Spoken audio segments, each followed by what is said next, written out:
जय श्री ओम नमः सिद्धेभ्यः। जय श्री ओम नमः सिद्धेभ्यः। सर्वमंगलमांगल्यं सर्वकल्याणकारकं प्रधानं सर्वधर्माणां जैनं जयतु शासनं। जैनं जयतु शासनं। पंच परमेष्टि भगवान के आचार्य श्री गुरुवर कुंद कुंद महाराज के आचार्य श्री गुरुवर विद्यासागर महाराज के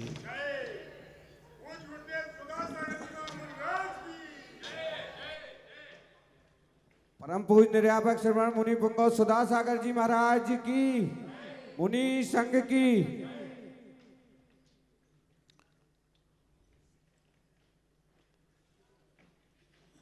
इस सृष्टि में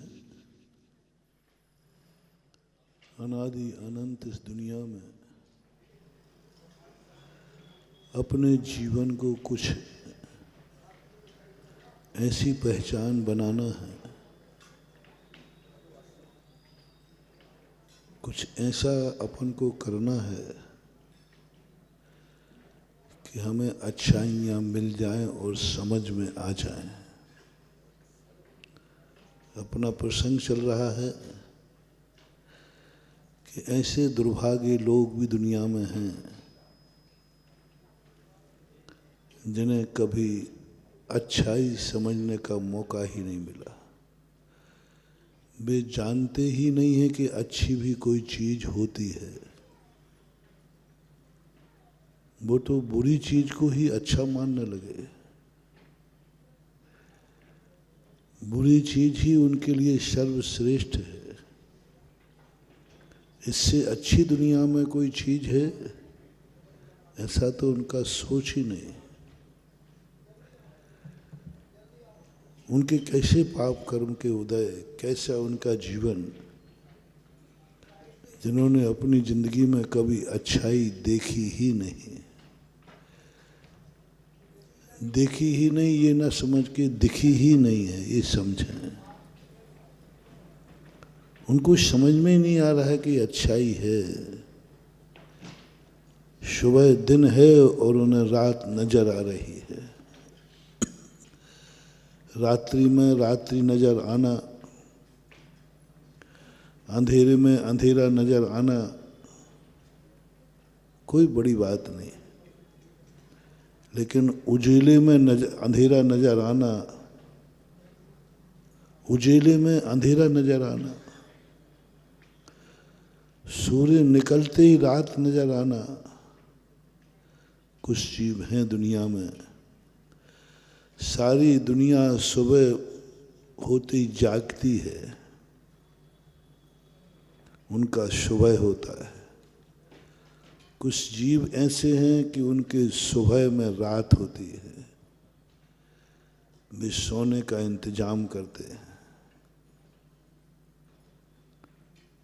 सोने का इंतजाम। सारी दुनिया सुबह होती जागती है, हर्षित होती है, घर से बाहर निकलने की सोचती है। लेकिन कुछ जीव ऐसे हैं जो सूर्य निकलता है तो उनकी रात शुरू हो जाती है। उनको सूर्य निकलता है तो अंधेरा शुरू हो जाता है। जैसे आप लोग उल्लू बोलते हैं, उल्लू बोलते हैं। उल्लू का काम है सब कुछ उल्टा, सब कुछ उल्टा नजर आना। सारी दुनिया कह रही है कि दिन हो रहा है, उल्लू कह रही रात हो रही है। सारी दुनिया जाग रही है, वो सोने का इंतजाम कर रही है। सारी दुनिया घर से बाहर निकल रही है, वो अपने घर गूले में बाहर लौट रहा है। सब कुछ उल्टा है उसका। कैसे पाप कर्म उसने किए, कैसा अशुभ कर्म किया कि दिन में रात, दिन में रात नजर आ रही है, उजेले को वो अंधेरा कह रहा है। वो कह रहा मुझे कुछ दिख नहीं रहा है और उजेला हो रहा है, वो कह रहा मुझे कुछ दिख नहीं रहा। इसलिए लक्ष्मी की सवारी को उल्लू बना दिया। जैसे उल्लू का नेचर होता है ना, उल्टे चलता है, उसको उजेले में कुछ नहीं दिखता। ऐसे ही धन रूपी जो लक्ष्मी है ना, जिसके पास पहुंच जाए वो भी कनक कनक तैं सौ गुनी माधिकता अधिकाय, यह खाए बोरात है वह पाए बोरात। कना काने सोना और कना काने धतूरा। धतूरा खा ले तो बोरा जाता है और धन आ जाए तो बोरा जाता है। कितना सोच समझ के धन रूपी लक्ष्मी की सवारी उल्लू बनाई। इसके दो कारण, इसको दुर्गुण तो गुण नजर आएंगे। धनवानों को देखना अक्सर कर, सभी को तो नहीं, दुर्गुण जितनी बुराइयां हैं वे सब उनको अच्छाइयां नजर आती हैं। जितने बुरे कार्य हैं सब उनको अच्छे नजर आते हैं, सब अच्छे नजर आते हैं। जैसे उल्लू को सब उल्टा चलता है, ऐसे ही धनवान को सब उल्टे नजर आते हैं। उसको अच्छे कार्य दिखते ही नहीं, वो कहता मुझे तो बुरा ही बुरा कार्य दिख रहा है। और दूसरा लक्षण है उल्लू का, ये मुझे उल्लू बना रहा है। तो मैंने सोचा ऐसा उल्लू में क्या दुर्गुण है जो उल्लू बना रहा है। तो उल्लू का अर्थ होता है वो कभी अपना कोई ठिकाना नहीं रखता, वो बोई वाली आंखों में धूल झोंक देता है। दिन में अंधेरा करता है, दिन को अंधेरा कर देता, पूरा अंधेरा हो जाता है दिन में, उसको बिल्कुल काली रात है। ऐसे ही जो दूसरे लोग होते हैं वो तुम्हारी आंखों में धूल झोंक कर अंधेरा कर देते हैं। और एक स्थान पर टिकना मुश्किल है। धन एक स्थान पर नहीं टिकता।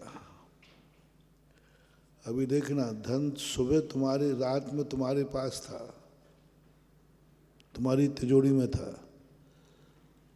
वही नोट जो तुमने तिजोरी में रखा था, तुम मालिक थे, सो सब्जी लेने गए, वो नोट किसके पास पहुंच गया? और सब्जी वाला किसी और के गया, यानी उसका कोई दरवाजा ही नहीं। लक्ष्मी कितने हाथों बिकती है, कितने हाथों जाती है, कितने हाथों जाकर के हाथों हाथ, कोई दरवाजा नहीं। कब किस समय किसकी देरी नाक जाए कुछ नहीं कह सकते। इसलिए कहा है कि इन दो व्यक्तियों पर कभी भरोसा मत करना। धनवान पर कभी भरोसा मत करना। धनवान के भरोसे कभी जिंदगी मत छोड़ना, क्योंकि धनवान का कोई भरोसा नहीं, कब दिमाग बिगड़ जाए और 2 मिनट में तुम्हें मक्खी से निकाल के फेंक दे। कुछ नहीं कर पाओगे, क्योंकि वो धनवान है। धनवान रिश्तेदार हो, धनवान कोई तुम्हारा व्यक्ति हो, कभी विश्वास नहीं करना। अविश्वास की नहीं कह रहा हूं कि अविश्वास करना, विश्वास नहीं करना। क्योंकि धन का नशा ऐसा है कि थोड़ी सी तुमने गलती की, वो तुम्हें 2 मिनट में निकाल के फेंक देगा। कुछ उसके पास दया में कुछ नहीं होगी। इससे धनवान व्यक्ति के साथ रहते हुए अपने जीवन को शाश्वत रखना। एक उस व्यक्ति की जिंदगी को अपने जीवन में नहीं आने देना जिसे अच्छाई का ज्ञान ना हो, जिसने अच्छाई कभी सुनी ही नहीं है। उसने हमेशा बुराइयों को ही अच्छा माना है। तो आदमी अविश्वसनीय नहीं है, वो आदमी गलत नहीं है। गलत इसलिए नहीं, वो गलत कर नहीं रहा है, गलत इसलिए है क्योंकि वो अच्छे को जानते ही नहीं सही क्या है। इसलिए उस व्यक्ति को कल मैंने कहा था, वो व्यक्ति ज़्यादा खतरनाक नहीं है क्योंकि उसने अच्छा कभी जाना ही नहीं, इसलिए गलत कर रहा है। कभी उसके जीवन में अच्छाइयाँ आई नहीं तो इसलिए गलत कर रहा है। उसको ना तो कुल से, जाति से, संस्कार से कहीं कुछ मिला ही नहीं है। क्या करें, सभी लोग शराब पीते हैं। उसने कभी माना ही नहीं कि शराब बुरी होती है, क्योंकि वो तो बड़ों का अनुकरण कर रहा है। जो दुर्गुण तुम्हारे बड़ों में हो और जो दुर्गुण तुम्हारे अंदर आ जाए, हमारे शास्त्रों में ऐसे व्यक्ति को बहुत बड़ा पापी नहीं कहा, अज्ञानी तो कहा है। पापी में और अज्ञानी में अंतर है, क्योंकि वो क्या करे, उसके माँ बाप का अनुकरण करे कि नहीं करे। जब माँ बाप में ही दुर्गुण भरे हैं तो बेटे में दुर्गुण में कोई ज़्यादा खतरा नहीं है, क्योंकि हर बेटा अपने पूर्वजों का अनुकरण करता है। हर बेटा चाहता है कि मेरे पूर्वज जो कर रहे हैं वह मैं करूं। पूर्वज ने भी यही किया। सारी समाज, जाति, परिवार सब एक ही तराजू पर बैठे हैं। कल मैंने इसका उदाहरण दिया था तुमने। उन पापियों को पाप कर्म भी ज्यादा दंड नहीं देता। पाप कर्म भी, कुदरत भी, यदि तुम मानते हो कि भगवान सजा देता है तो भगवान भी ऐसे पापियों को दंड ज्यादा नहीं देता। सबसे बड़ा सर्वे किया जाता है तुम्हारे अंदर क्या बुराई है, इसका कोई महत्व नहीं है। कितनी बड़ी बुराई है इसका कोई महत्व नहीं है। तुम्हारी जिंदगी कितनी गंदी है इससे कोई फर्क नहीं पड़ता। तुम अभक्ष खाते हो इससे कोई फर्क नहीं पड़ता। तुम मांसाहारी शराबी हो इससे भी कोई ज्यादा फर्क नहीं पड़ता। फर्क पड़ता है कि जो तुम्हारे में दुर्गुण है, यदि वही दुर्गुण तुम्हारे बड़ों में है, पूर्वजों में है, बस फिर कोई मतलब नहीं। पशु अभक्ष खाता है, पशु के बच्चे को अभक्ष खाने में कोई पाप ज्यादा नहीं लगता, क्योंकि उसके माँ बाप सब अभक्ष खाते हैं। तुम यदि अभक्ष थोड़ा भी अभक्ष खा लो तो तुम पापी की कोटि में आओगे। पापी की कोटि में आओगे। थोड़ा भी अभक्ष, अभक्ष खाना तो छोड़ो, अभक्ष स्थान को छू लो तो भी, छूना तो छोड़ो, जहाँ अभक्ष साइड में पड़ा है और वहाँ बैठ करके तुम खा लो रोटी, दाल रोटी, तो भी तुम पापी हो। मल पड़ा है बाजू में, खाया नहीं, छुआ नहीं, लेकिन बाजू में बैठकर तुम खा रहे हो रोटी, दाल रोटी, पानी पी रहे हो, तो तुम पापी की कोटि में आओगे। वही सूकर उस मल को खाता है, लेकिन वो पापी की कोटि में नहीं आता। बुरा तो है, अज्ञानी है, मूर्ख है, लेकिन पापी नहीं।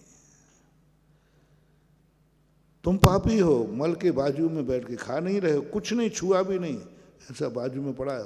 मां देखने में आ रहा है, देखने में आ रहा है कि मल पड़ा है, और फिर तुम खाते पीते हो, तो तुम पापी की कोटि में आओगे। महान पाप का बंध होगा, महान पाप। क्योंकि तुम, अभी बता रहा हूं तुम कौन हो। उस पापी को नहीं, उस शुकर को कोई बंद नहीं, मल खाता है, कोई पाप बंद नहीं होता। नाली के बाजू में खड़े होकर तुम भोजन कर रहे हो, चाट पकौड़ी खा रहे हो, तुम अनैतिक हो, असभ्य हो, पापी हो।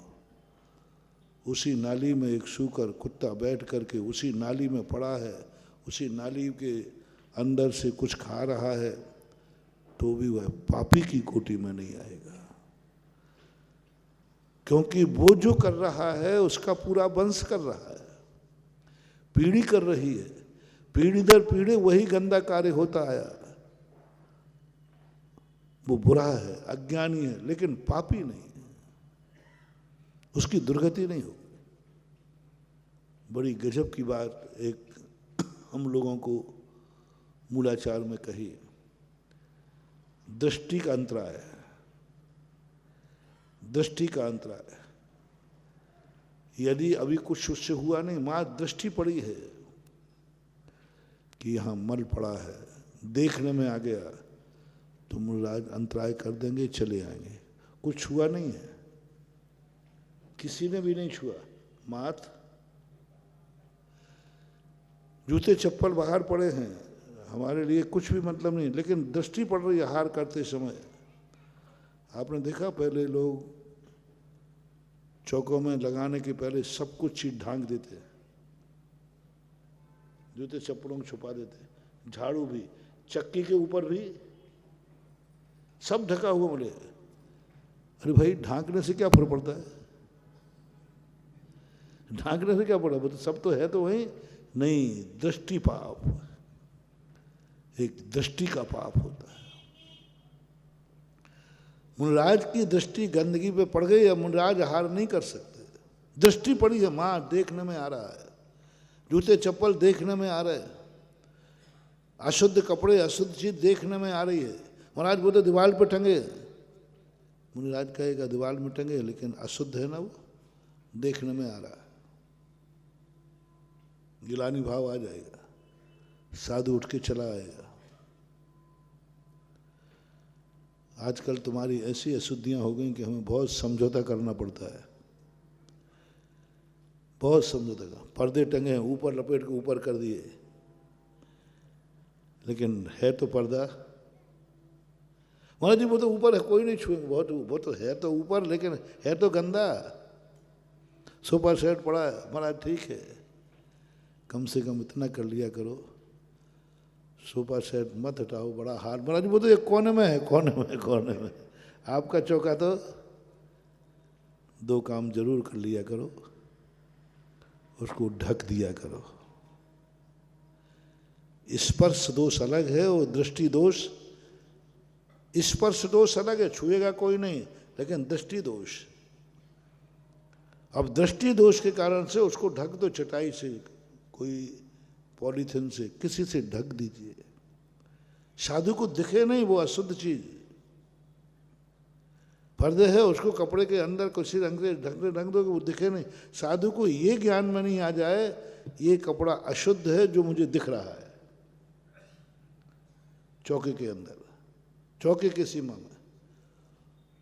और इतना नहीं कर पाओ तो एक बहुत बुंदेलखंडी में बहुत अच्छा शोला चलता है, बुंदेलखंडी शोला है, दुनिया में आगम आगम में कहीं नहीं है। एक कोयला उठाओ और एक लाइन खींच दो, ये है चौका, ये हिंदुस्तान, ये पाकिस्तान,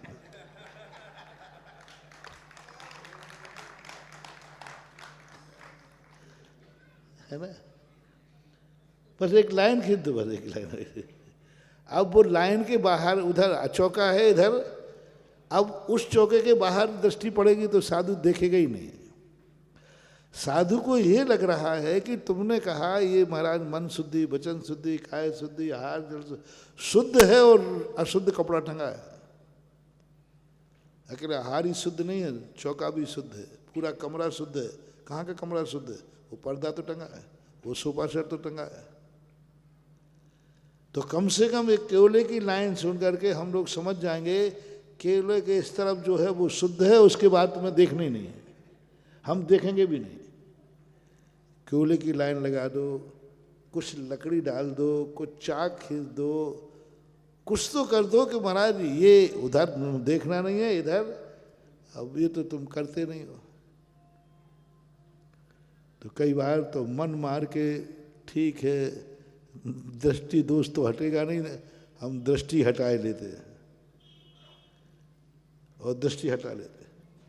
और कई बार जब हम पहुंचते हैं तो उस समय तो कोई छूता नहीं, लेकिन जब हम आहार शुरू कर देंगे वो फिर जो तुम्हारी भीड़ आएगी वो कोई ना कोई। इसलिए दृष्टि दोष निवारण होना चाहिए। दृष्टि दोष बहुत बड़ा सज्जनों के लिए। जो जितना बड़ा सज्जन है, जो जितना ज़्यादा साधु है, जो जितना बड़ा है, उसके दोष उतने ही बढ़ जाते हैं। देखो, आप लोगों को एक सूकर के लिए दृष्टि दोष नहीं, कर्ण दोष नहीं, मुख दोष नहीं, वो उसी को ग्रहण कर रहा है। अन्य जो अच्छे पशु होते हैं वो स्पर्श दोष से बचते हैं, लेकिन दृष्टि दोष वो नहीं मानते। वो उस गंदगी को खाएंगे नहीं, लेकिन गंदगी के बाजू में दूसरी वस्तु पड़ी है तो वो खा लेंगे, दृष्टि दोष नहीं। जब मनुष्य बनते हो तुम, तो तुम्हारे लिए मालूम है कि यहाँ गंदगी पड़ी हुई है, तो आप उसको ढक दोगे, मालूम है। साधु जो जाया तो साधु को मालूम ही नहीं रहे कि इसके अंदर क्या है, पर ढका है, साधु उघाड़ के देखेगा नहीं। दृष्टि दोष, कर्ण दोष, कर्ण दोष। यदि हमें दृष्टि दोष आते ही कर रहा हूं तो दोष तो लग रहा है। चलो ये तो कपड़े का दोष बताया, लेकिन यदि हमें मल दिख जाए, खून दिख जाए, मरी हुई जानवर दिख जाए, हम अंतराय करेंगे। और जितना बड़ा जानवर मिल जाए, यदि मनुष्य की अर्थी मिल जाए, हम अंजलि को जा रहे हैं और कोई डेड बॉडी आ जाए और हम देख ले में, उस दिन का उपवास कर लेते। दृष्टि मान, दृष्टि दोष, कोई हम उसमें शामिल नहीं हुए। दृष्टि सूतक आपकी भाषा में। आपको तो सूतक कब लगता है?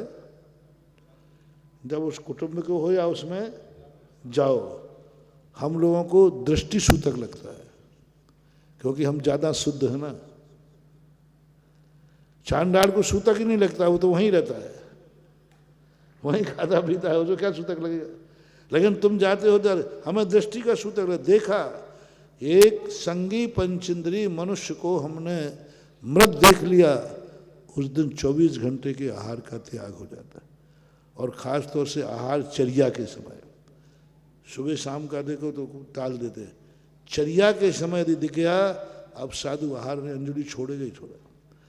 संगी पंचेंद्रिय मिल जाए, गाय बैल भैंस मरे हुए मिल जाए, तो ये दृष्टि दोष कहलाता है।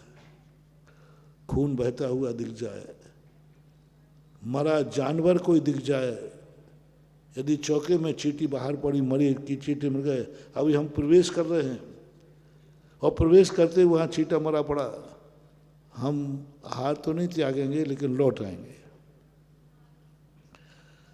डेड बॉडी मिली गाय बैल मनुष्य की तो आहार ही छोड़ देंगे, लेकिन चींटा मकोड़ा मरा है दरवाजे पर, अभी चौके में नहीं, चौके के बाहर जहाँ से हम निकल रहे थे, वहाँ यदि कोई जानवर चींटा कीड़ा मकोड़ा मिल गया, हम लोग तुरंत वहाँ से लौट आएंगे, उसमें आहार नहीं करेंगे, क्योंकि दृष्टि दोष हो गया, दृष्टि दोष हो गया। इसलिए साधु लोग जब भी आहार आदि करते हैं तो तुम लोग चारों तरफ से ध्यान रखते हो कि महाराज की दृष्टि किसी गलत कार्य पर न पड़ जाए, गंदे कार्य पर न पड़ जाए। सब चीज छुपा लेते हो, सब छुपा लेते हो। यहाँ तक कि मैंने एक बार देखा, वो सब्जी रखने वाली एक डोलची होती, वो टंगी रहती है, लोहे की होती, पिंजड़ा सा, उसमें आलू प्याज रखे थे। अब नहीं उठा पाया, और मेरे जाते ही एक, अरे क्या कर रहे हो महाराज, लौट जाएंगे, आलू प्याज रखे रहो। उसने उठा कर फेंक दिया सीधा। मन तो कहे कि लौट जाऊं, देख तो लिए ये। फिर उन्होंने कहा चलो कोई बात नहीं, इन्होंने उठा ले। लेकिन मैंने उस व्यक्ति को बाहर जरूर कर दिया, तू भी बाहर जाओ। ऐसे लोगों को जैनियों में संस्कार थे। तुम कितने भी गंदे हो, तुम्हारे घर में कितनी भी गंदगी चीजें हैं, लेकिन हमेशा ध्यान रखना चाहिए उस गंदी चीजों पर किसी महान पवित्र की दृष्टि मत पड़ने देना। जो जो तुम्हारे जीवन में गंदे, घर से ले लो, जो मैं बता रहा हूं, कोई गंदी चीज है घर में रखी है, जूते चप्पल आलू प्याज कुछ भी, उसको सबसे पहले यदि साधु के आने का समय हो तो उसको ढक दो। तुम्हारी गंदी चीज खाने से रखने से उतना पाप नहीं है। साधु की पवित्र दृष्टि उस गंदे पे पड़ गई तो साधु की दृष्टि भी गंदी हो जाती है। उसका पुण्य तुम्हें मिलेगा यदि तुमने ढक दिया है तो, ओझल कर दिया है तो। सब ओझल कर दो जहां जहां से गंदगी, दृष्टि दोष। और यदि आपके जीवन में कोई, शरीर में भी आपकी गंदा स्थान कोई है, उन गंदे स्थानों पर साधु की दृष्टि न पड़ पाए। जूते चप्पल आप लाते हैं, महानुभाव, चलो प्रसंग आ गया तो बता दूं, मंदिर के दरवाजे कभी मत उतारना जहाँ पे भगवान की दृष्टि दिख रही है। जितने एरिया में भगवान दिख रहा है उनके सामने कभी जूते चप्पल पहन के मत आना, उतारना भी नहीं। उतारते समय देख लेना सामने से भगवान दिख रहा है, बहुत बड़ा पाप। जूते चप्पल पहनने का पाप नहीं बता रहा हूं, लेकिन जूता चप्पल कहाँ उतारा, जहां भगवान की दृष्टि पड़ेगी। और भगवान के दरवाजे के सामने भूल करके कभी भी ऐसी गलती मत कर लेना, नहीं तो तुम्हारे पैरों में ऐसी कोई बीमारी होगी कि तुम्हारे पैर जूता पहनने लायक ही नहीं रहेंगे, क्योंकि तुमने एक बार अपने जूते ठीक भगवान के दरवाजे उतारे थे। गुरु सामने बैठे हों, दिख रहे हों, 7 कदम पहले ही जूते उतार देना, 7 कदम पहले। मंदिर के दरवाजे के 7 कदम पहले ही जूते चप्पल उतारो, दृष्टि नहीं पड़ जाए। घर में मुनराज आ रहे हैं, ध्यान रखो कहीं जूते चप्पल का, रास्ते में जूते चप्पल तो नहीं पड़ेंगे, गुरु की दृष्टि उन जूतों चप्पलों पे तो नहीं पड़ जाएगी। एक बात, ये दृष्टि दोष बता रहा हूं। जो भी चीजें हैं अपने शरीर के अंदर लो। देव साध गुरु के सामने कभी भी बैठना, कहीं ऐसा ना हो जाए कि महाराज की दृष्टि मेरे पैरों पर पड़ जाए, पैरों पर पड़ जाए। इस ढंग से बैठो कि महाराज की दृष्टि मेरे पंजों पर नहीं पड़ जाए, क्योंकि मेरे पंजे अपवित्र हैं। तुम्हारी दृष्टि महाराज के पैरों पर पड़ जाए, तुम्हारी दृष्टि धन्य हो जाए। पैरों में वो आया ना, चरणों में दिटिकीनी 3 प्रदक्षिण दे शरणायो कर पूजा तुतकीनी, साधु समीप निकट कर बैठो चरणों में। लेकिन साधु की दृष्टि तुम्हारे पैरों पर नहीं पड़ जाए, बैठते समय ध्यान रखना। इसलिए कुर्सियों पे जितने लोग बैठते ना, इनको मैं इसलिए कहता हूँ कि देखो तुम कुर्सी पे बैठोगे, तुम्हारे पैर सामने दिखेंगे, दिखेंगे, कितने प्रयास करो, बस ये है तुम्हारे पैरों की बर्बादी। कभी भी अपने भगवान और गुरु के सामने तुम्हारे पैर बैठते समय न दिखे, उनकी तरफ कभी पैर ना हो। यहां तक मना किया वास्तु में कि सीढ़ी उतर रहे हो तो देखना सीढ़ी कदम भगवान की तरफ तो नहीं बढ़ा, भगवान 50 फीट दूर बैठे, और सामने से आप जीना उतर रहे हैं तो कदम किसकी तरफ बढ़ रहा है, किसकी तरफ बढ़ रहा है? बहुत ही खतरनाक बताए थे। भगवान को उतर 50 फीट दूर भगवान है, लेकिन आपका पैर उतनी दूर से भी भगवान की तरफ बढ़ रहा है। कभी भूल करके गलती मत करना, ऐसे जीने को तुरंत पलट देना। चढ़ता हुआ बने तो बात अलग, उतरता हुआ जीना, भगवान की तरफ पैर बढ़ रहा है तुम्हारा। जो तुमने मंदिर में पूजा पाठ की है वो सब पुण्य भस्म हो गया, क्योंकि तुम्हारा पैर नीचे उतर रहा था भगवान के सामने से। इसलिए बैठते समय, उतरते समय अपने पैरों को बचा के रखो, दृष्टि दोष ना लग जाए इन पैरों को। और सबसे बड़ा पैरों को दृष्टि दोष लगता है गुरु की और भगवान की दृष्टि यदि तुम्हारे पैरों पर पड़ी, भगवान और गुरु की दृष्टि तुम्हारे जूते चप्पलों पर पड़ी। इसलिए मंदिर में हमेशा सिर ढक के रखना। बहुत अच्छा लॉजिक दे रहा हूं। मंदिर के अंदर गुरु के पास अपने शरीर को जितना ढकोगे उतना ही श्रेष्ठ है। घुटनों से ऊपर का हिस्सा, जानू से ऊपर का हिस्सा और कंधों से नीचे का हिस्सा ये शुभ नहीं होता है गृहस्थ का, अशुभ होता है।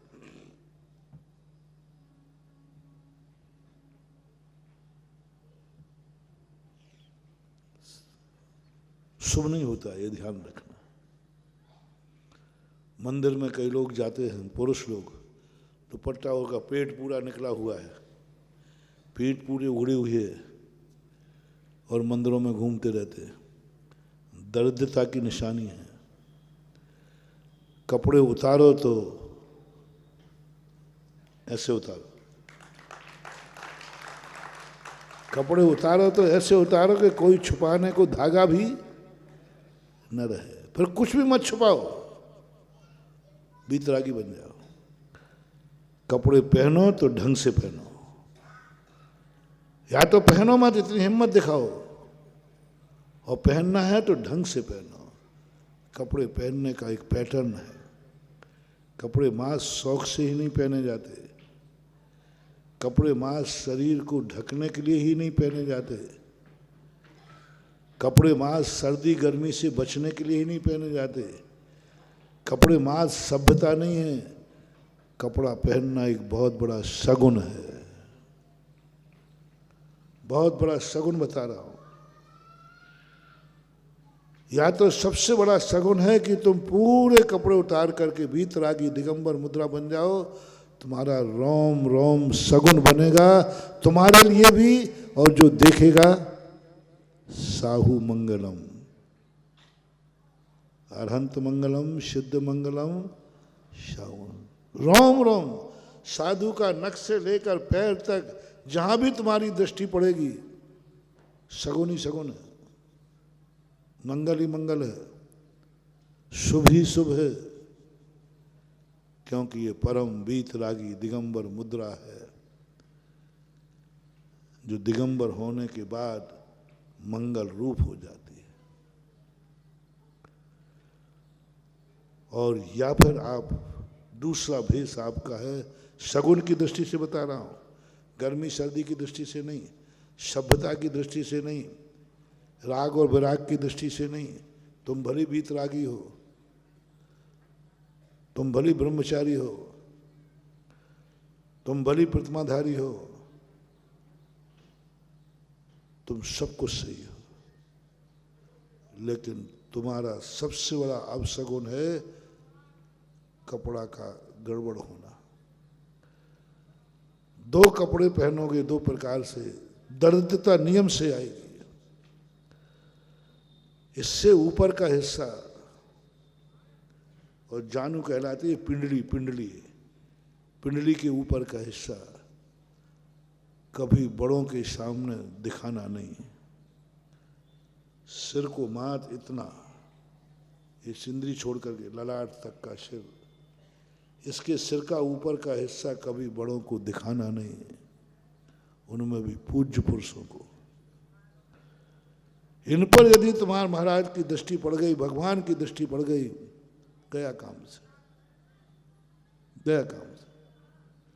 इसलिए मंदिर में आकर के जब तुम लोग आते हो, मैंने आप लोगों को देखा है इस बुरे गंदे ढंग से, पुरुष हो ना तुम, नहीं पुरुष के लिए बता रहा हूं, आगे इनकी बात में बताऊंगा। पुरुष के लिए कपड़े पहनने की विधि है, ये अपशगुन है। यदि तुम मंदिर में दुपट्टा डाल के घूम रहे हो, यूं पेट पीठ सब दिख रहा है, दरिद्रता की निशानी है। नियम से तुम जिस सोने को छूओगे माटी होगी, जहां तो तुम इतने अपावन, दरिद्रता का भगवान के सामने दरिद्रता। इसलिए पूरा शरीर, सबसे पहले कान खोल के सुनो, तुम अभिषेक कर रहे हो, तुम पूजा कर रहे हो, तुम जाप दे रहे हो, लेकिन हाथ में कुछ भी नहीं लग रहा है, क्योंकि सिर आपका ओढ़ा हुआ है। देखना कहाँ से निकल गई एनर्जी, कहाँ से सब कुछ खत्म हो गया। बढ़िया अभिषेक कर रहे थे, पूजा कर रहे थे, सब कुछ कर रहे थे, माला फेर, कोई गलत कार्य नहीं कर रहे थे, लेकिन सब खाली क्योंकि आपका सिर उगड़ा हुआ था। कभी भी बड़ों के सामने, जिनमें पूज्य पुरुषों के सामने, उस समय जिस समय तुम उनकी स्तुति करने गए हो, गुणानुवाद करने गए हो, भगवान के आशीर्वाद लेने गए हो, तो कभी भूल करके भी, पुरुषों को कह रहा हूँ, आपका सिर उघाड़ा हुआ नहीं होना चाहिए। ये बाल मल है। बाल क्या हैं? मल हैं। इस मल पर भगवान की दृष्टि पड़ गई। ये मल है पूरा। और उस समय पड़ी जब तुम अभिषेक करने गए, उस समय पड़ी जब पूजा करने गए। सामान दिन भर मंदिर में घूमते हो, उस समय की बात नहीं कह रहे। उस समय जैसे ही तुम गए, क्योंकि तुम पर्पस ही था भगवान के पास जाने का, दिन भर तो होते, उस समय नहीं करना। जो भी जहाँ जहाँ बैठ कर के प्रवचन सुन रहे हैं लाइव में, यहाँ भी सबसे कहना है, जब तुम मंदिर में जब पूजन अभिषेक भगवान के वंदना करने जाओ, भूल करके महानुभाव सिर उघाड़ के मत जाना।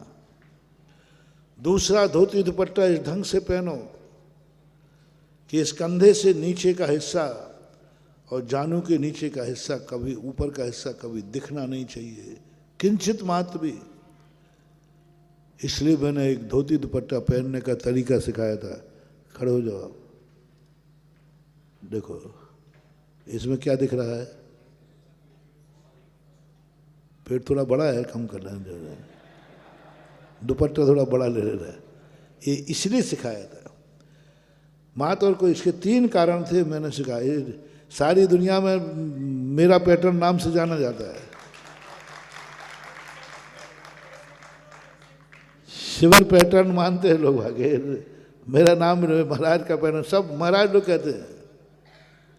मैंने इसलिए किया था, इसके 3 फायदे हैं। एक तो शुभ हो गया, दरिद्रता का लक्षण खत्म हो गया। तुम्हारे शरीर के किसी भी अंग पर भगवान की दृष्टि नहीं पड़ रही। दूसरा, बार बार आप दुपट्टे को यूं यूं करते थे, जैसे वो महिलाएं बार बार करती। इनकी बात इनकी बात क्या नहीं उलझने आफत है, हम तुम्हें निपटाते हैं बेटा।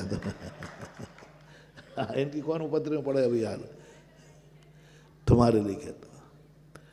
बार बार दुपट्टा, जैसे भगवान के सामने हाथ धो लिए।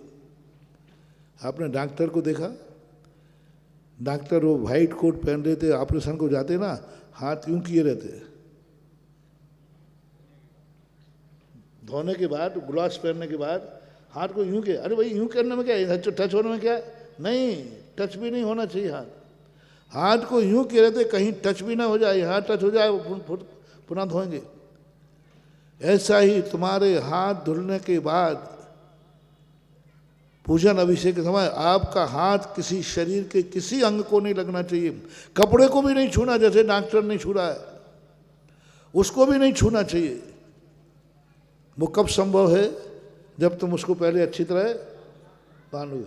और ऐसा बांधोगे तो कितने बार, जैसे दादाजी बैठे ना, ऐसे लटका के बैठोगे तो यूं बार बार करो, बार बार करो, पूजा का तुम्हारा सब खत्म होगा, वायरस हो गया। यदि आपको नहीं पहनना है, मान लो वैसा नहीं बनता, तो आप इनर पहन लीजिए, बनियान पहन लीजिए, लेकिन वो धुली हुई हो, मंदिर के हो। एक कारण, कभी भी भूल करके गलती नहीं करना। पेट, पीठ, शरीर का कोई हिस्सा देव शायद गुरु के सामने दिखना नहीं, ये दरिद्रता की निशानी है। दूसरा वस्त्र मैंने इसलिए बताया था, फटा हुआ कपड़ा मत पहनना। फटा हुआ कपड़ा मत पहनना, ये दरिद्रता की निशानी है। अभिषेक और पूजन के समय फटा हुआ कपड़ा नहीं। मैला हुआ कपड़ा मत पहनना जिसमें मैल निकले धोने के बाद, अभिषेक पूजन के समय। ये सब दरिद्रता की निशानी है। आप गए हो अमीर बनने के लिए और दरिद्रता बनेगी। 90% मंदिरों में जितने कपड़े पहनते हैं ये सब गंदे होते हैं। आप धो के देख लीजिए। माली क्या करता है, यूं डाला, क्योंकि वो ज़्यादा ना तो निरमा ले सकता ना सोडा, तुम हिसाब मांग लोगे, 8 दिन में 1 दिन डलते हैं। दूसरे तो कभी भी गंदा, जिसमें मैल हो, थोड़ा भी मैल है और मैले कपड़े से आप अभिषेक कर रहे हैं, मैल है, शुद्ध है, धुला हुआ है, लेकिन मैला है, मैल उसमें भरा है, कभी मत पूर्ण महानुभाव, बिना अभिषेक के रह जाना, लेकिन मैला और फटा हुआ कपड़ा कभी मत पहनना। ये दरिद्रता की निशानी है। तीसरा दरिद्रता की निशानी है दूसरे का उतारा हुआ कपड़ा पहनना। दूसरे का उतारा हुआ कपड़ा पहनना, वही उसने पहनकर अभिषेक किया, थोड़ी देर बाद आके तुम बोलो मंदिर के कपड़े कितने लोग पहनते हैं। उतारा हुआ सेकंड हैंड कपड़ा पहनना ये दरिद्रता की निशानी है, नियम से दरिद्रता की।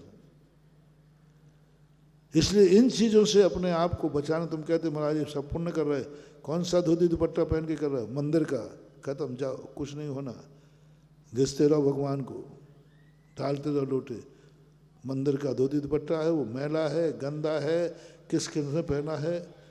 घर में एक अपने सगे भाई का आप अंडरवियर नहीं पहनते, और यहाँ किस किस का उतरा हुआ पहनते हो मंदिर में। और तुम्हारे पहले यदि किसी ने पहना है उसको खुजली और थी, अब खुजली थी, माली तो यूं धोया और डाल दिया उसने, गर्म निरमा तो धोया नहीं, लो साहब बीमारी और लग जाएगी। महान खतरनाक है मंदिरों के ये कपड़े।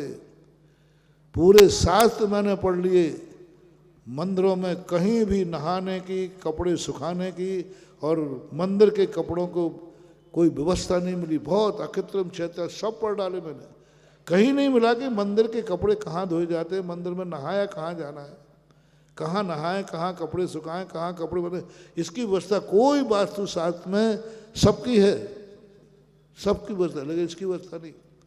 तब मैंने सोचा कि ओहो, क्यों नहीं व्यवस्था बनाई कि मंदिर में गंदगी छोड़ के मैं जाऊँ। दूसरा कारण है मंदिर का दुपट्टा पहनने से मंदिर तुम्हें 16 का देता है और पूजा के बाद तुम 17 का करके लौटाते हो। मंदिर ने आए थे जब कैसा दिया था, शुद्ध, और पहनने के बाद तो हमने मंदिर के दुपट्टे को अशुद्ध किया है। ये तुम्हारी दरिद्रता का निशानी है। इसलिए सब लोगों को अपने स्वयं के कपड़े होना चाहिए, मैले नहीं होना चाहिए। दूर रहते हो तो एक स्टील का डिब्बा बना लो, कैन, उसमें रख के लाओ, गीली टॉवल पहनो और यहाँ बदल दो, कभी गलती नहीं करना मानो। ये स्थितियाँ आप लोगों के ज्ञान में आना चाहिए, क्योंकि आप बहुत ऊंचे हैं। दृष्टि दोष, ये दृष्टि दोष पे बता रहा हूँ। और घर में धोती दुपट्टा है तो फायदा और बता रहा हूँ। भगवान के अभिषेक पूजन का एक धोती दुपट्टा यदि 24 घंटे अभिषेक के बाद तुम्हारे घर में रहता है, जाओ, मेरा दावा है सारे दुनिया के मंत्र तंत्रवादी आ जाए, जब तक वो धोती दुपट्टा तुम्हारे घर में है 24 घंटे तक उस घर का कोई बाल बांका नहीं कर सकता। कोई नींबू फेंके, मूठ फेंके, कोई कुछ भी फेंके, कुछ भी फेंक दे, अभिषेक का धोती दुपट्टा उस घर में डला हुआ है। 24 घंटे की बात कह रहा हूं, कुछ नहीं हो सकता। मैंने प्रैक्टिकल किया है इसको, कुछ नहीं हो सकता, बस एक धोती दुपट्टा घर में होना चाहिए, हर घर में। तो ये धोती दुपट्टा मंदिर में सुखाओ, दरिद्रता पाओ, गंदे पाओ, अभिषेक भस्म करो, घर ले जाओ, एक पंथ दो दो काज। घर में नकारात्मक ऊर्जा खत्म, घर में कोई तुम्हारे लिए बद्दुआ, बुरी नज़र तुम्हारे घर में जा ही नहीं सकती, क्योंकि मंदिर का धोती दुपट्टा, अभिषेक का धोती दुपट्टा तुम्हारे घर में है। एक सबसे बड़ा लाभ है। और वो धोती दुपट्टा मंदिर का, इसलिए मैंने कई बार कहा, वो धोती दुपट्टा पहन करके तुम रास्ते में आओ, मनुष्य कभी मंगल नहीं होता, पुरुष कभी मंगल नहीं होता। 3 स्थानों पर मंगल होता है। स्त्रियां तो मंगल होती हैं, कन्या मंगल, सौभाग्यवती मंगल, सब मंगल ही मंगल है इनका। तुम्हारे लिए कहीं मंगल में नहीं लिया कि पुरुष भी मंगल होता है। कोई भी शुभ कार्य आता है तो किसको बुलाते हो? अरे भाई सौभाग्यवती को बुलाओ। सौभाग्यवान को क्यों नहीं? मैंने खोजा, कहीं नहीं पाएगा। तुम 3 स्थानों पर मंगल हो। साधु बन जाओ तो साहू मंगलम।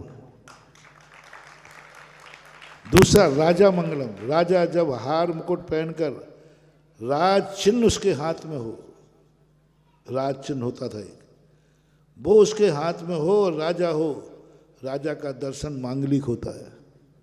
अपने चिन्ह सहित हो और राजा यदि सामने आ जाता है, मांगलिक होता है। तीसरा मांगलिक होता है जिस समय व्यक्ति घर से धोती दुपट्टा पहनकर हाथ में पुंज लेकर जा रहा हो, वो सबसे बड़ा मंगल होता है। रास्ते में तुमने कितनों का शुभ कर दिया। आप धोती दुपट्टा पहन घर से निकले, हाथ में पुंज है, अब रास्ते में जितने राहगीर मिले उनकी फतेह हो गई, उनका शुभ हो गया, तुम उसके लिए सगुन बन गए। तो घर से पहन के आओगे, पुंज हाथ में होगा, रास्ते में सगुन ही सगुन होगा। दूसरे लोग कहेंगे अरे सगुन हो गया, क्योंकि एक भगवान का भक्त पुंज लेकर भगवान के पास जा रहा था, उसकी फतेह। कभी ऐसा हो तो आप आजमा लेना।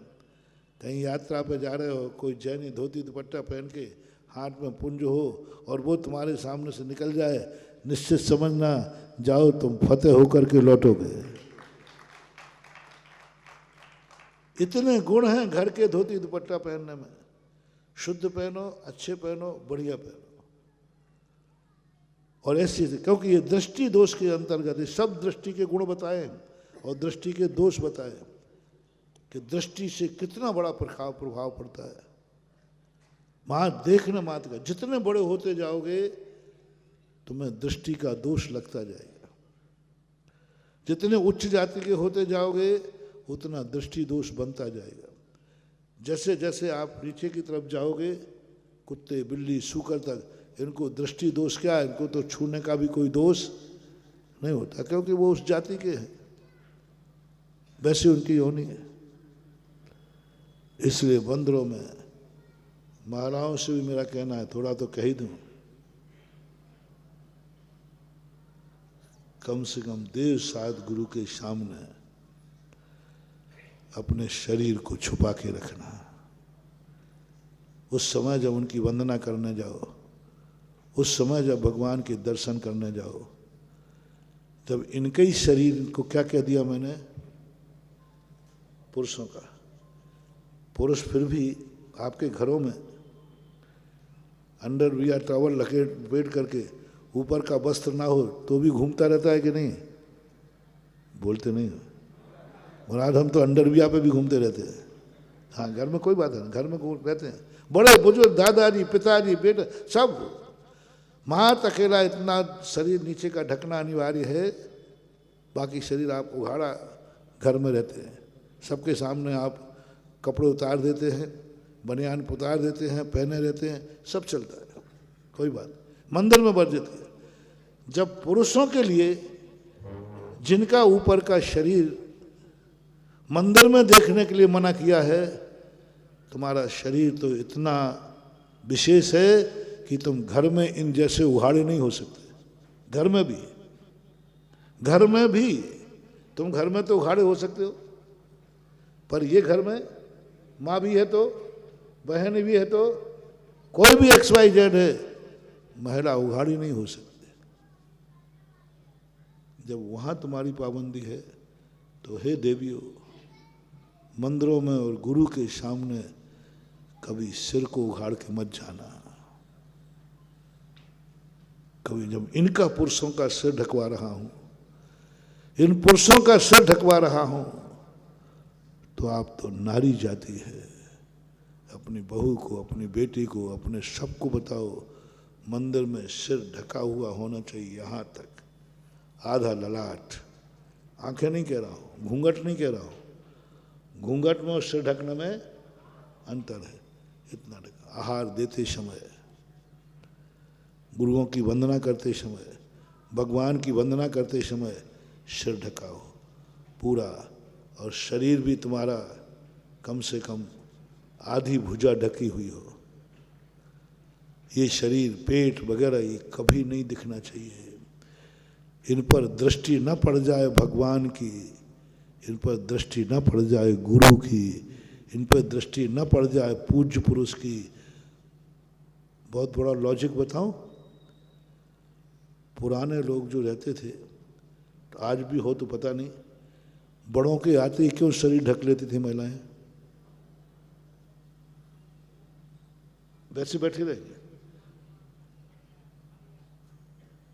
वैसे बैठे रहेंगे, लेकिन जैसे ही ससुर आएगा, अरे भाई बाप है, दादा है, पूज्य है, उसको क्या शरीर ढक रहे हो? उसके लिए तो तुम बेटी के समान हो। फिर भी शरीर क्यों ढकना, मुझे समझ में नहीं आता था। अरे ये तो बुजुर्ग हैं, तुम्हारे दादाजी हैं, पितामह हैं, फिर भी आकर के। द्रौपदी बैठी थी, हमने तो शास्त्रों में पढ़ा है, तुम्हारी मर्यादा तुम जानो। जैसे वहां ताजश्री आए, तुरंत वो संभल करके बैठ गई, वस्त्र को ठीक कर लिया, और उस समय बोलती है जिस समय बाल पकड़ करके दुर्योधन घसीट के लाया था, आज उस सभा में मेरे पितृतुल्य बैठे हैं जिनके सामने कभी मेरा सिर नहीं उखड़ा है, आज उन्हीं के सामने मेरे बाल घसीट के लाया गया नंगे सिर। आज तक मेरा सिर ये पिता लोग ताजश्री वगैरह नहीं देख पाए, ये बोली उस समय। जिस सिर के मस्तक को आज तक ये पिता ताजश्री, द्रोणाचार्य आदि नहीं देख पाए, आज भरी सभा में मुझे सिर पर्दे विहीन कर दिया। यानी बड़ों के सामने ये जो पर्दा होता था, इसका बहुत बड़ा रहस्य होता था। ये अपशगुन है। मैं मर्यादा की बात नहीं कर रहा हूं, मर्यादा की अपेक्षा आज मैं बोल ही नहीं रहा हूं। मर्यादा नहीं, सभ्यता नहीं, धर्म नहीं, नैतिकता नहीं, ये सब छोड़ो बात है। इसमें तो तुम कहते हो हमें काय की सभ्यता, हमें कुछ भी नहीं, हमें कोई सभ्यता नहीं, कोई मर्यादा नहीं हमें, ये तो तुम नकार दोगे। मर्यादा और धर्म के नाम पर तो तुम्हें एलर्जी है, मर्यादा और धर्म के नाम पर से तुम्हें एलर्जी, ये मुझे बंधन है। चलो अब मैंने दूसरा पैटर्न सब निकाला, सगुन। शगुन बुरे लोगों की नहीं दृष्टि कह रहा हूं,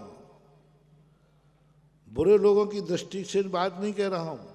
जिनकी दृष्टि बुरी हो उनसे ढाक के रखो, जिनकी बुरी दृष्टि है उनसे बच के रखो, उनकी बात नहीं कर रहा हूं मैं आज। जिनकी पवित्र दृष्टि है, जिनकी दृष्टि पवित्र है, बहुत पवित्र है, जिनके परिणाम कभी बिगड़ने का सवाल ही नहीं है, जिनका मन पवित्र है, जिनकी दृष्टि पवित्र है, ऐसे पूज्य पुरुषों से तो अपने शरीर के उन अंगों को ढांक के रखो, उन पर दृष्टि न पड़ जाए। पेट आदि पर दृष्टि पुरुष के भी न पड़ जाए, इनको भी ढांक के रखें। आप महिला तो उससे ज़्यादा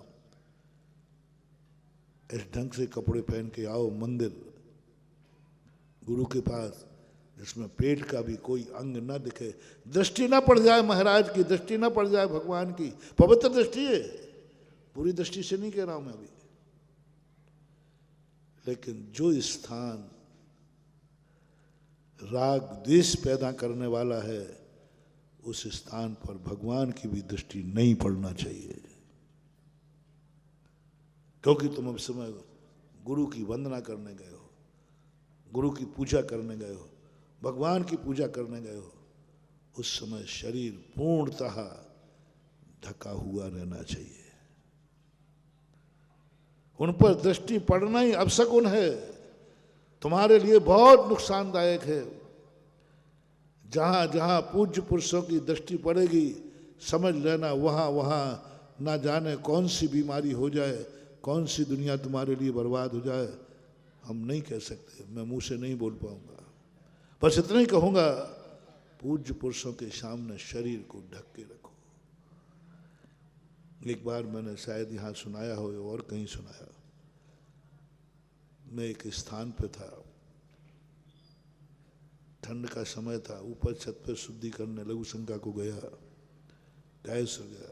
नीचे एक मकान था, वहां 2 व्यक्ति बैठे थे।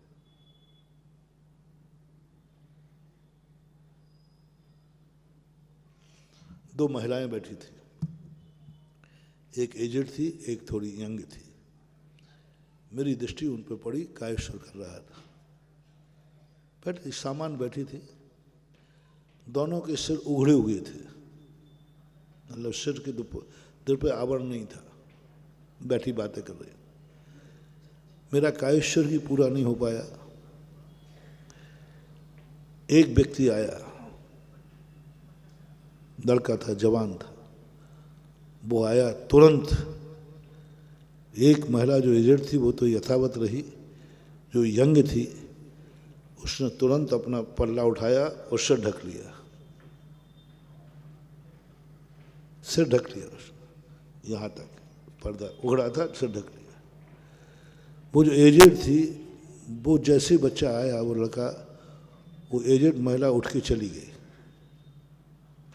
ये सब 10-25 सेकंड के अंदर तुरंत घटित हुआ।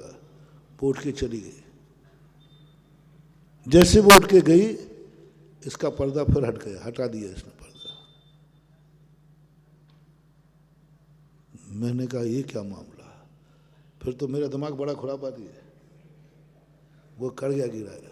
ये क्या, ये पर्दा किसके लिए? जब वे दोनों थी तब भी पर्दा नहीं था, आज ये दोनों हैं तब भी पर्दा नहीं है, तो 3 के अलावा तो कोई चौथा वहां। मैंने अंदाज लगा कि वो सासू होगी और ये पति होगा। पति के लिए क्या पर्दा करना, और सासू बहू बैठी हो तो क्या पर्दा करना। फिर ये पर्दा किसके लिए है? 3 के अलावा तो कोई वहां है ही नहीं। पति को पर्दा होता नहीं, सासू को पर्दा करने की जरूरत नहीं, और 3 के अलावा कोई है नहीं, तो वो सिर क्यों ढका था? क्यों ढाका था? जब वो आया बच्चा तब ढाक लिया, और अब 1 सेकंड के बाद सिर उखाड़ दिया।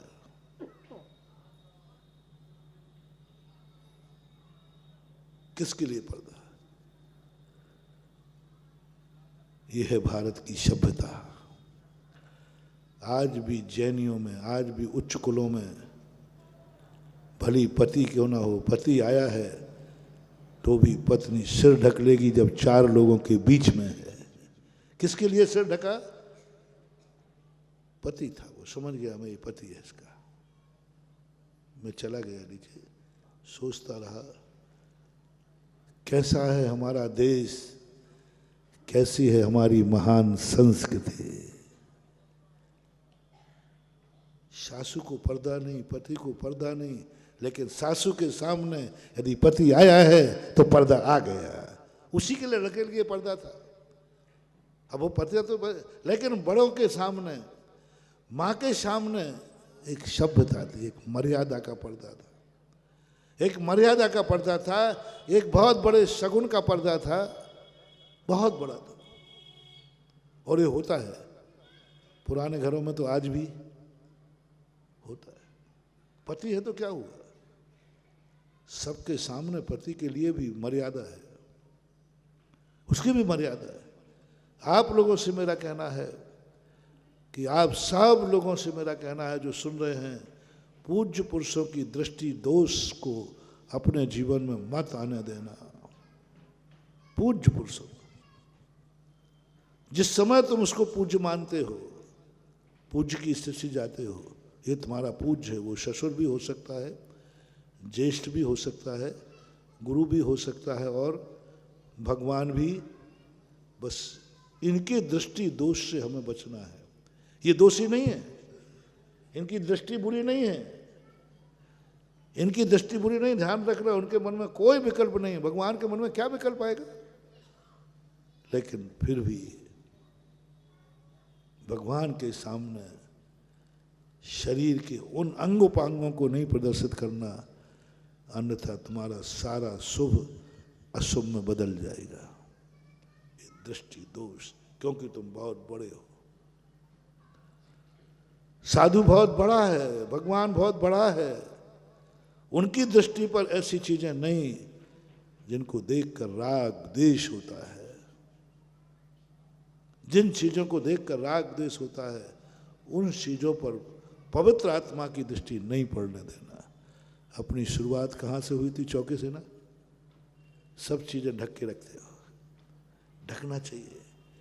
पता चले चौका लगाए, सबसे पहले ध्यान रखो कहीं कोई जूते चप्पल तो नहीं रखे जो महाराज की दृष्टि पड़ जाए, क्योंकि भगवान की दृष्टि इतनी पावन है, इतनी पावन है। वो मेरे चरण संचीलकों पर इतनी पावन दृष्टि पड़े नहीं, घर की किसी अशुद्ध वस्तु पर दृष्टि पड़े नहीं, सब ढांक के रखो। इसलिए नहीं कि महाराज की नीयत खराब है, इसलिए नहीं कि महाराज की दृष्टि खराब है, इसलिए कि हमारे गुरु की दृष्टि पवित्र है, वो गंदी चीज पर नहीं पड़ेगी। क्योंकि दृष्टि इतनी पावन है, वो इतनी पावन दृष्टि गंदी चीज पर नहीं पड़ेगी, क्योंकि दृष्टि से भी शोला बिगड़ता है। तुम्हारा शोला कब बिगड़ता है? जब छू लो। और हमारा शोला कब दृष्टि से बिगड़ता है, क्योंकि बड़ा हो ना। यही तो बात कही थी, वो पशु है तो छू रहा है तो भी उसका शोला नहीं बिगड़ा, वो जो है सो है। तुम मनुष्य हो, तुम्हें छूने पर स्पर्श करने पर शोला बिगड़ता है। मैं साधु हूं, मेरा दृष्टि से शोला बिगड़ जाता है, दृष्टि से शोला बिगड़ जाता है। यहां तक कि मन में और बात कहूं, अब 16 पुराण खुल ही गया है तो पूरे ही खोल दो। मन में भी यदि आहार करते समय साधु को मन में कोई गंदी चीज याद आ जाए, सामने है नहीं, स्मृति में आ जाए, मन में कोई गंदी चीज आ जाए, मन में कोई मांस का ध्यान आ जाए, अंडे का ध्यान आ जाए, अंडा की शक्ल आ जाए ध्यान में, कोई मल मूत्र देखा है वो आहार करते समय मन में, अभी आंखों में नहीं, सामने तो है ही नहीं, सब शुद्ध है, मन में आ जाए, साधु तुरंत अंतराय कर देगा। शोला बिगड़ गया, अब साधु भोजन नहीं करेगा। महाराज क्या हो गया? मैं 16 का खाने का नियम है, मेरा शोला बिगड़ गया। महाराज आपको किसने छुआ है? किसने छुआ? मेरे मन ने छू लिया है, मेरे मन ने गंदी वस्तु छू ली है, मेरा मन गंदी वस्तु पर पहुंच गया है, गंदी वस्तु का नाम मेरे मन में आ गया है, इसलिए साधु अंतराय कर देगा, क्योंकि बड़ा है। मैंने पहले ही कहा, जितना बड़ा होता जाएगा उसकी अशुद्धि के साधन बढ़ते जाए। मन में भी आया बात, मन में मात्र मन में आया तो हो गया। बचन आंख का बता ही दिया, कर्ण दोष। आप लोग कितनी गंदी बातें सुनते जाएं, आपका शोला नहीं बिगड़ेगा। कर्ण दोष। यदि कानों में कोई गंदी बात आ जाए, मांस की, खून की, अंडे की, मैला की, कसाई की, अंतराय कर देना। तुम क्या समझते हो? साधु को आहार देना, साधु का आहार करना कोई हंसी मजाक नहीं है रे। संसार में सबसे ज्यादा दुनिया में यदि कोई कठिन है तो साधु की आहार चर्या, दिगंबर साधु की। कितनी शर्तें। एक टाइम उठता हूं आहार करने के लिए, एक टाइम खाता हूं, जो मिल जाता उसमें भी इतनी शर्तें हैं, इतनी शर्तें हैं। अरे आहार लेने गया है कि प्राण लेने गए वहां? इतनी शर्तें हैं। और भगवान मारे, शुरू में तो मैंने पढ़कर मैंने कहा ये 2 रोटियां खिला रहे हो प्रभु।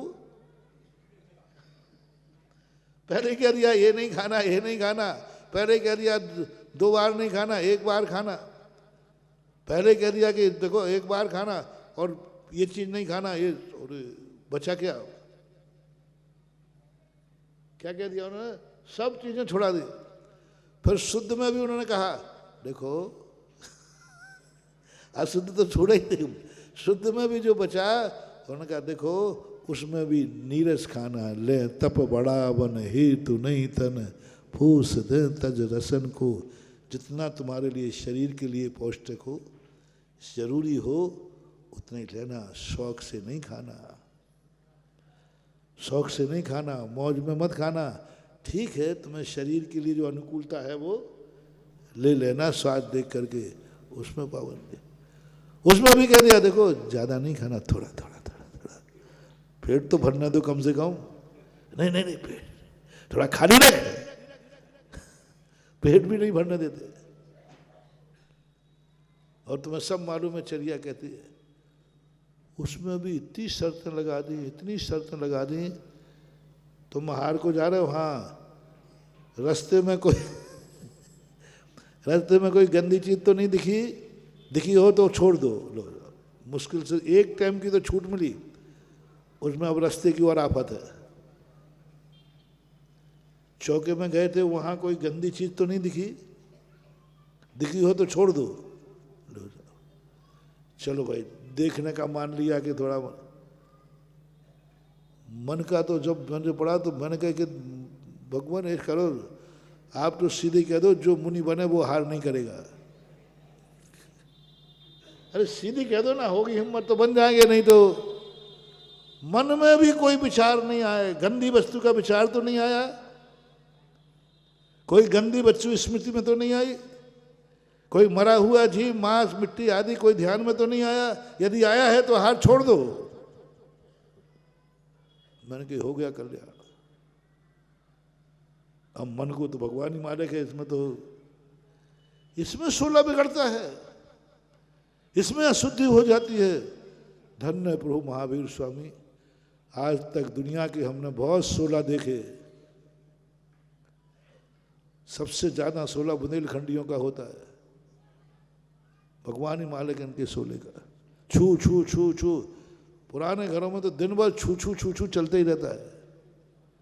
ये छू लिया, और दादी माँ और हो दिन भर टेप रिकॉर्ड चलता है, और वो कपड़े छू लिए, उसने वो पानी के गिलास छू लिया, उसने ये छू लिया। अब आज तो कम हो गया, पहले हो ज्यादा होता था।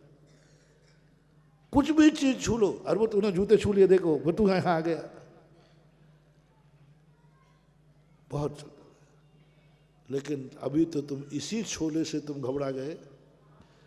एक दादी माँ थोड़ी सी छू छू करती है, देख तूने वो छू लिया, देख तूने किवाड़ पकड़ लिया, किवाड़। अरे किवाड़ पकड़ लिया तो क्या, देखो उसने पहले छुआ था, अब बाद में छुआ। लोग कहते महाराज ये तो पाखंड है। अच्छा पाखंड है ये? महाराज किवाड़ कोई छू गया, एक घड़ी किसी ने छू ली और 16 वाले ने छू ली, तो आप कहते हाथ धो। इतनी छूने में कोरोना होता है? हाँ, तुम कह रहे 16 नहीं बिगड़ता। अरे महाराज जी ऐसा छू लिया तो क्या हुआ, माइक छू लिया तो नहीं, हाथ यूं करा रहे हो। कोरोना कितने में होता था? हाथ मिला लो ना, हाथ मिलाने में क्या रखा? इतना टच किया और टच में ही वायरस प्रवेश हो जाता है। कोरोना ने सही परिभाषा बनाई 16 की। सब हाथ मिलाना भूल गए, चौकड़ी 16 का। हमारे महावीर ने कहा था ऐसा 16 करो, तो महावीर की तो बात नहीं मानी। कोरोना कहता महाराज मैं मनवाऊंगा। क्या गजब का 16, 6 फुट दूर, 7 फुट दूर, 2 गज की दूरी, मास्क जरूरी। वो आता था 100 गज की दूरी और मास्क जरूरी होती है, ये कर दिया गया है। 16 था। इतना टच होने में क्या, कपड़ा टच होने में क्या, कपड़ा टच हो गया तो क्या बात हो गई। जमीन पे कुर्सी पे बैठ गया, तुम्हें बैठने में क्या, कौन सा 16 बिगड़ रहा बताओ। अब हम कह रहे यदि कुर्सी पे कोई व्यक्ति बैठ गया तो तुम्हें नहीं बैठना क्योंकि 16 बिगड़ जाएगा। तुमको महाराज ये रूढ़ियाँ हैं, पागल। अब वो कुर्सी प्लास्टिक की है, लकड़ी की कुर्सी है, उस पर तुम्हारा इतने में 16 बिगड़ रहा है। रूढ़ी है ना ये। अब किसी को कोरोना हुआ है, वो उठ के चला गया, अरे बैठ जा, और महाराज जी रूढ़ी बेकार की चीज है। अब उसने क्या बिगड़ा, कुर्सी पे बैठा था, वो उठ के चला गया, अब तुम्हें बैठने में क्या तकलीफ हो रही है। अब सबको समझ में आ गया महावीर स्वामी का 16, छूना भी वर्जित।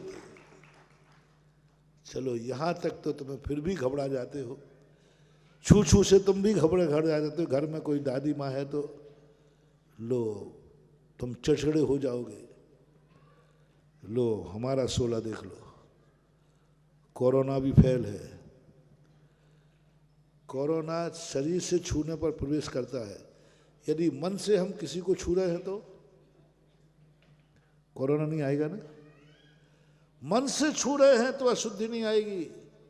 यहाँ हमारे शोले में यदि हमने मन से भी अशुद्ध को छू लिया तो हम आहार नहीं करेंगे, अशुद्धि हो जाएगी। मन से छूने पर, कानों से क्या बात होगी मानवा। कोरोना वाले की आवाज तो कम से कम सुन सकते थे कि आवाज में भी कोरोना आ जाता था। नहीं, फोन आ रहा है कोरोना वाले का, नहीं तो उसमें वायरस में आ जाए। हमारे यहाँ ये भी आ जाता है। कानों से कोई अशुद्ध बात सुन ली, कानों में कोई अशुद्ध बात पड़ गई, कानों में मात हुआ कुछ भी नहीं है, कानों में पड़ गई अशुद्ध बात, अंतराय कर देते। गाली गलौज, एक बार ऐसा अंतराय हुआ था।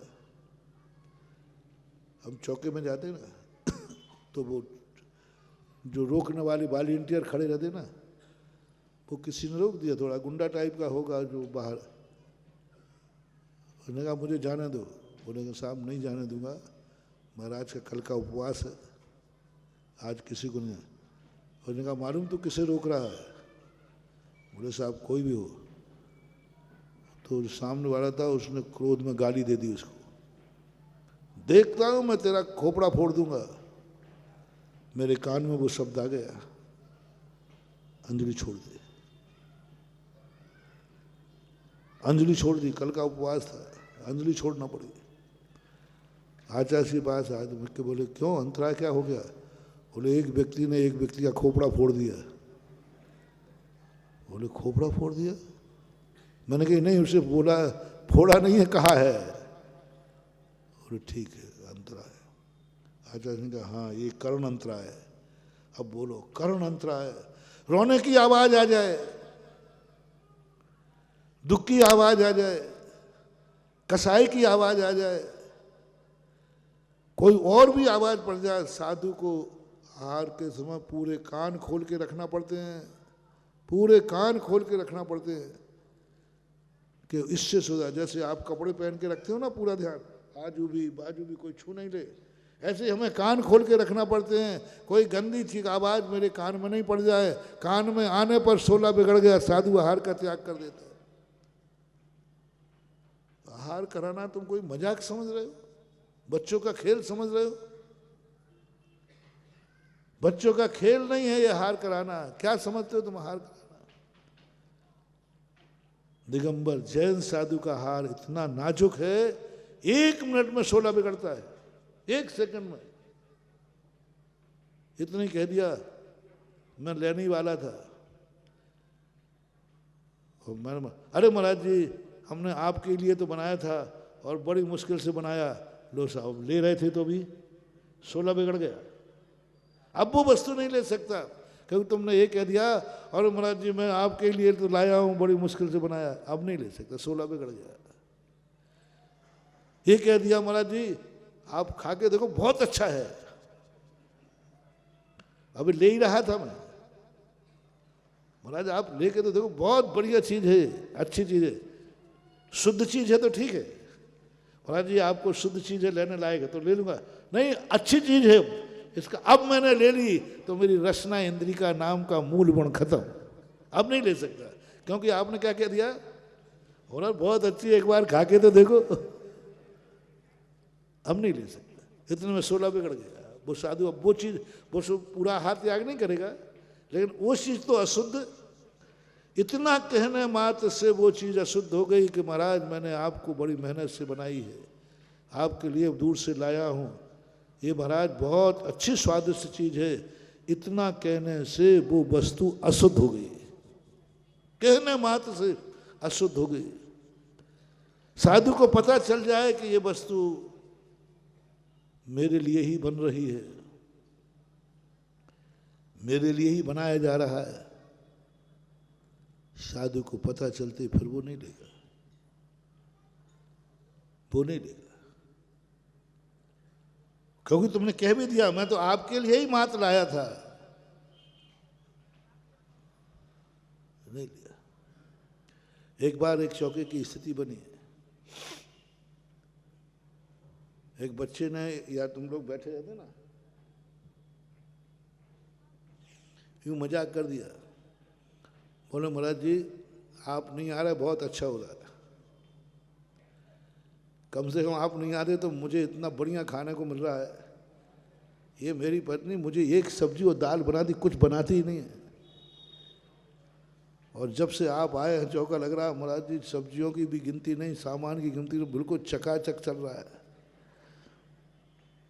कोई आइटम की गिनती नहीं है। और हम लोग हमारे लिए बनाएगी ना तो 2 सब्जी बना रहे, उस दिन 2 तो बना दी हैं, क्या 100 बनाऊं? थोड़ा गर्दन हिला दिया करो। 2 सब्जी बनाने के बाद भी तुम चिड़चिड़ाए तो फिर समझ लेना क्या 100 सब्जी बना के रखूं तुम्हारे लिए। और महाराज की बारी आ जाए तो 101 में भी कहेगी अब एक आध और बनाने का बहाना है, तो उसने ऐसा कह दिया, बस तुम तो कह के चले गए।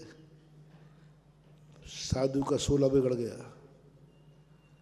उसने कहा मेरे कारण से इसको ज़्यादा सब्जी मिलती हैं, मेरे कारण से ज़्यादा आइटम बन रहे हैं। अब मैंने उस दिन नियम ले लिया कि यदि इसके घर में पड़गान होगा तो मुझे 2 सब्जी से ज़्यादा नहीं लेना है, सेध अशुद्ध हो गई। और गया तो मैंने कुछ नहीं लिया, कुछ मैं सावधानी से लेता कि कौन सी चीज़ बनती है। महाराज जी आज आपने क्यों नहीं लिया? मैंने कहा सब चीज़ें अशुद्ध थी आपके घर में। वही पुरुष आया व्यक्ति, महाराज जी आज आपने कुछ नहीं लिया, देखो आप उस चौके में तो गए थे, कल हम आहार देने आए थे, आप तो सब लेते हो, सब ले रहे थे, और हमारे यहाँ ये सब त्याग क्यों? मैंने कहा तुम्हारे यहाँ सब चीज़ें अशुद्ध थी। और वो भड़क गया, अशुद्ध थी? महाराज जी एक भी चीज़ अशुद्ध नहीं। मैंने कहा वैसी अशुद्ध नहीं, तुम 4-5 दिन पहले क्या क्या गए थे? तो ये तो मैंने मजाक में कही थी, 16 वाले को चाहे मजाक में छुओ, है ना, चाहे मजाक में छुओ चाहे रियल में छुओ, छुओ तो 16 तो बिगड़ेगा तो बिगड़ेगा। मैंने कहा तुमने मजाक में कहा, बस हम समझ गए। बोले ये सही था कि नहीं? बोले था। तो मैंने कहा ये हमारे कर्ण का 16 है, कर्ण से 16 बिगड़ गया। क्या है जैन दर्शन, कैसी है चर्या महावीर की? कर्ण से 16 बिगड़ता है, शब्दों से 16 बिगड़ता है।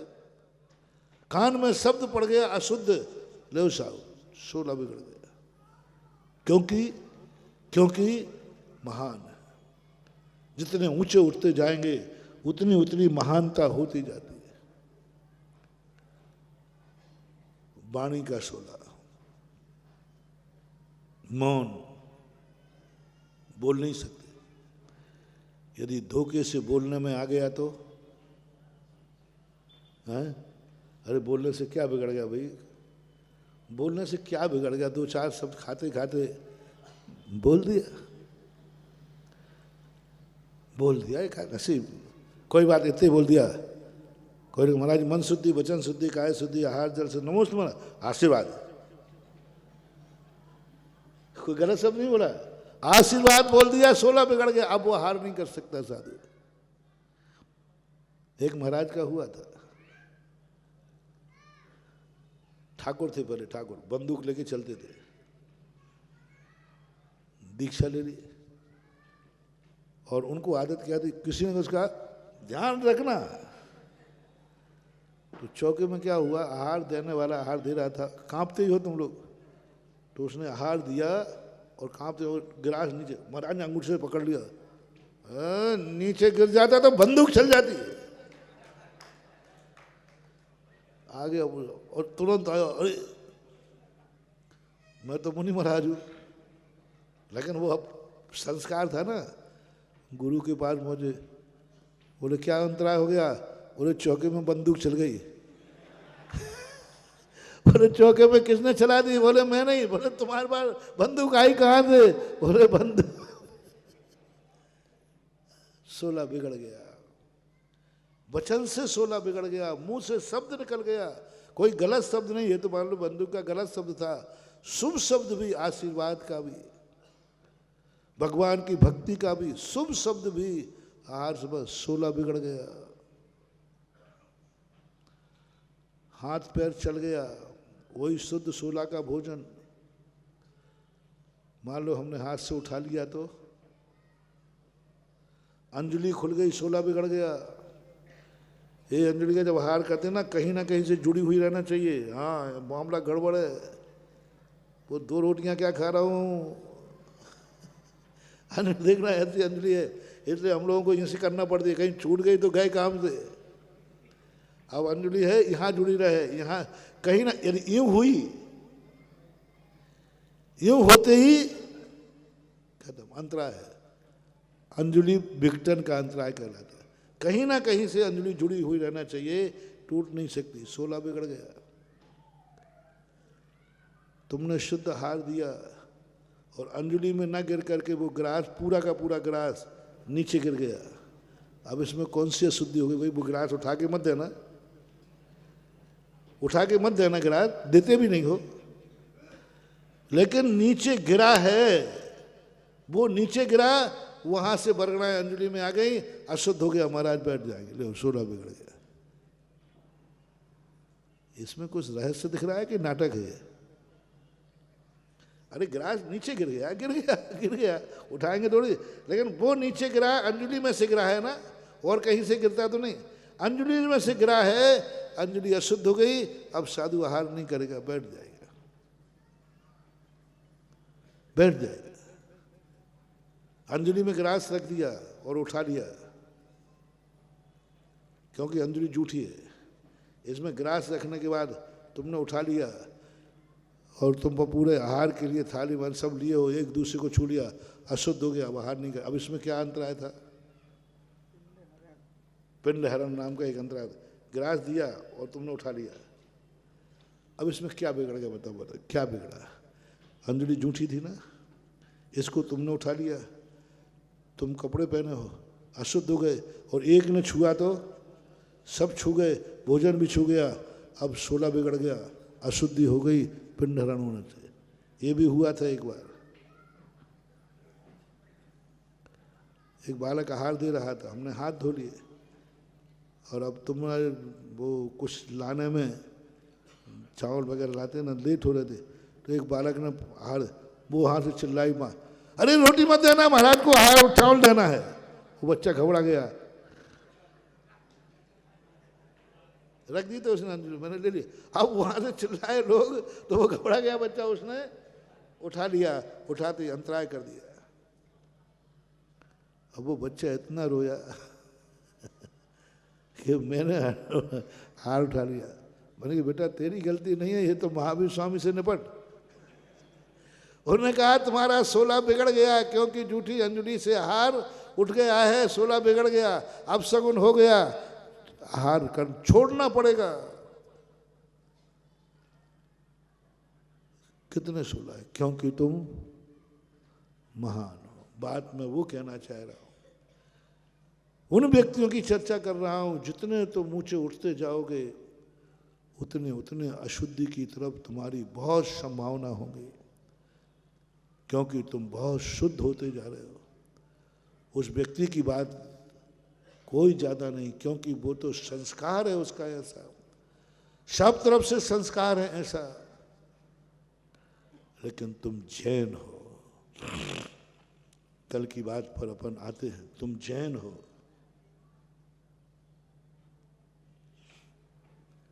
तुम नहीं, तुम भगवान की भक्ति करने आए हो, तुम भजन करने आए हो, तुम्हारा भी 16 बिगड़ता है।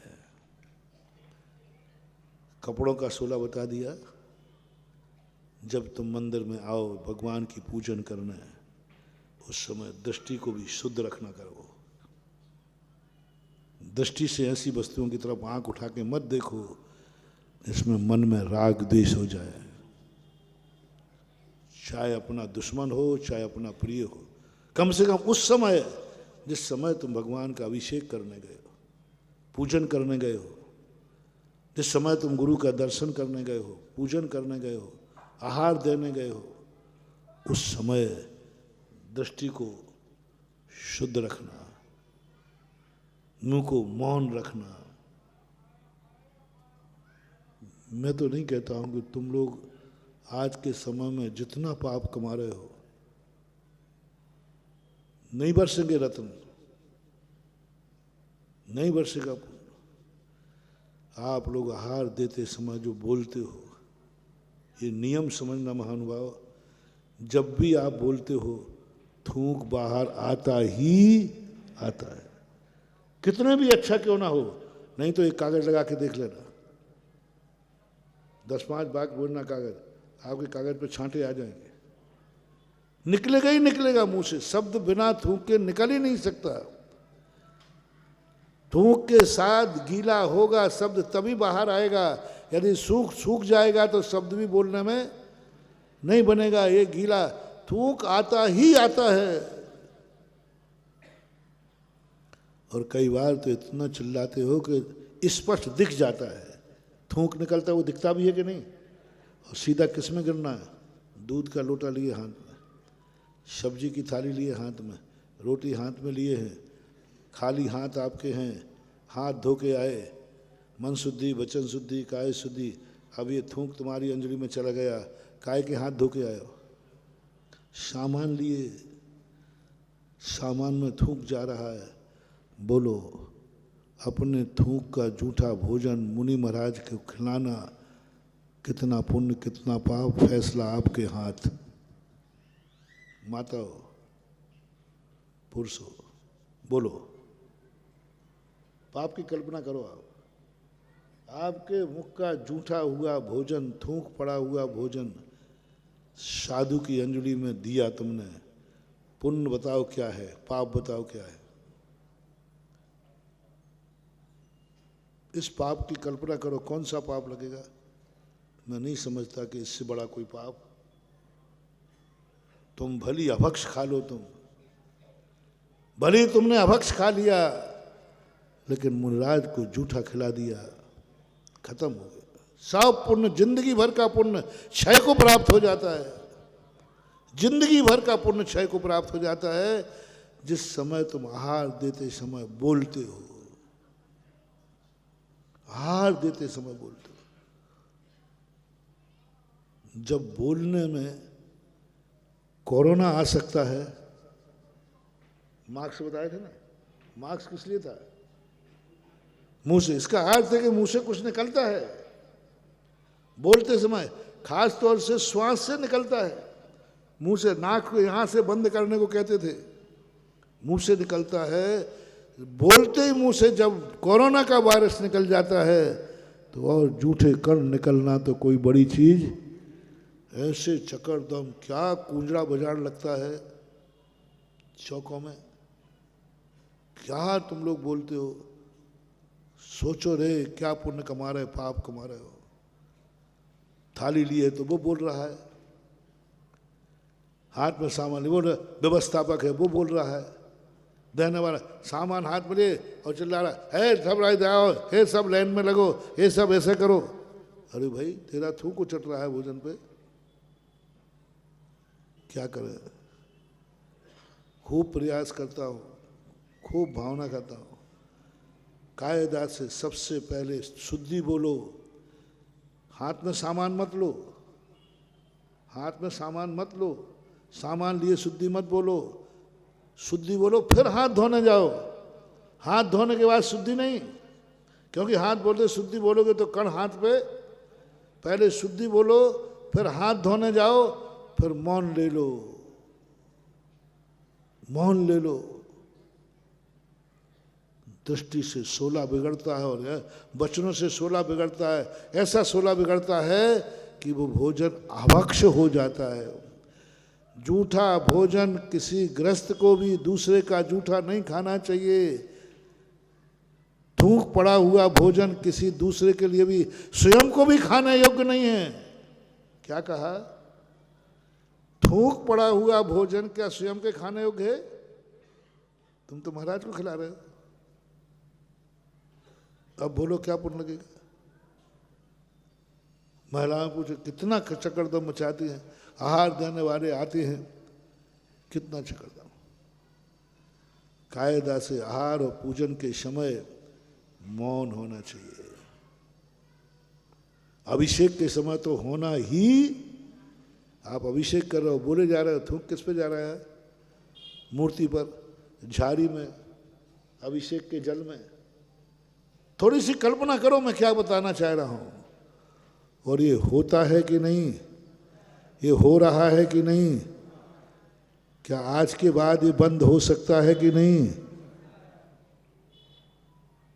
कम से कम इतना तो करो, चौके में जाते मौन ले लो।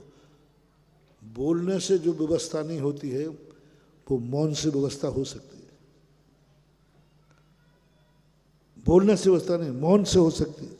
सब काम इशारों से हो सकता है। और आहार देने की बात कही ना महानुभाव, 100 लोग भी आहार दे सकते हैं यदि लाइन से व्यवस्थित दे। मैं इस बार जब आया तो मैं तो इस बार इसलिए सोचा था कि ललितपुर में है, खूब 3 चतुर्मास करा चुके हैं, ज़्यादा भीड़ भाड़ नहीं आएगी क्योंकि वही महाराज हैं,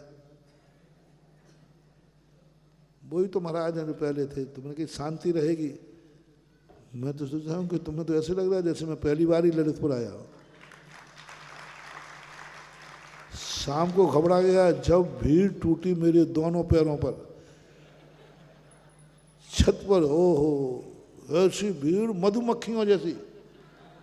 9 बजे की घटना है, 9 बजे की घटना थी।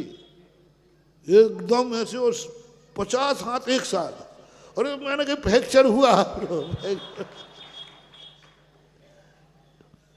2-3 और दिन कराते तो जरूर कुछ ना कुछ। एकदम ऐसे झूमे, मतलब कोई किसी को देखने को तैयार नहीं। एक बच्चा था वो रोने लगा। अरे मैंने कहा भैया ओ महाराज मारे तो सुनने को तैयार नहीं। फिर मैंने तुरंत 2 दिन बाद तो मैंने पैर खींच लिया। मैंने कहा भैया मुझे पैर चाहिए। मैं इतनी भीड़ भैयावर्ती के समय, अब कौन को भगाऊं? कोई भगने को। फिर नियम मैंने बना दिया, एक एक करके आओ। और अब मैं भैयावर्ती नहीं कराता, छुओ जाओ, छुओ जाओ। छूने महाराज जी, छूने में भैया नहीं। जब छूने में कोरोना आ सकता है तो छूने से साधु की ताकत भी आ सकती है, एनर्जी भी आ सकती है। इतनी काफी है। इतने छूने में कोरोना वाले का कोरोना प्रवेश कर जाता है तो इतना छूने में महाराज की एनर्जी भी तुम्हें।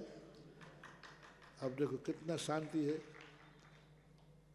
20-25 मिनट में 100-125 लोग निपट जाते। ज़्यादा दूर एक लाइन से आते हैं छूते, तुम्हें भी शांति, हमें भी शांति। कोई चीज के लिए मनाही नहीं है। थोड़ा अनुशासन। चौके में भी 100 लोग आहार दे सकते हैं बंधु, 100 लोग, कम कह रहा हूं मैं। बस व्यवस्थित होके आवे, लाइन से आवे, एक देवे, इधर लाइन से निकलते जाओ। गनीमत यह है कि जो व्यवस्थापक हैं वे खुद देने में लग जाते हैं। व्यवस्थापक लोगों का एक नियम होना चाहिए, मैं आहार नहीं दूंगा, आहार नहीं देंगे हम। महाव्यवस्था। 2 लड़के काफी है।